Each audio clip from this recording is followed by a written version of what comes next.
I couldn't afford health insurance. That's the main reason that I started learning about herbalism.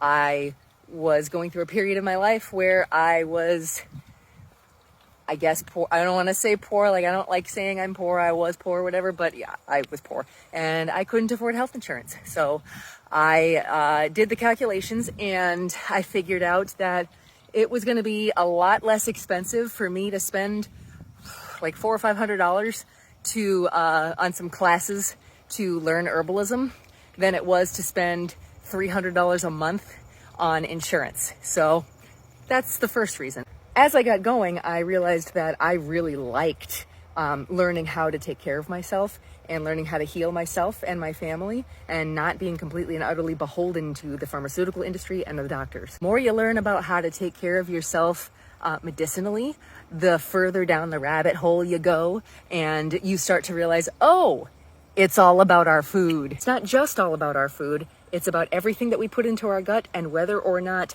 our gut is actually absorbing that food and the nutrition and the vitamins and minerals and all that stuff. A lot of people get started because they think plants are cool. And hey, instead of taking this pill, I can take this plant. Until you start learning about herbalism and you realize that isn't how it works. Plants are a whole medicinal thing. Whereas medicines, like pharmaceutical medicines, even though that a lot of them are based off of plants, they're based off of one little constituent of that plant. And plants have multiple, sometimes dozens of medicinal constituents. Rather than just isolating that one thing, you are basically taking a whole gamut of medicines with that one or two or three plants, which to me is one of the most exciting parts about herbalism and learning about herbs, working with them and learning all the different things that one little tiny plant can do. I'll tell you the thing that I learned that is the most important, and this is from a combination of other herbalists that have been my teachers.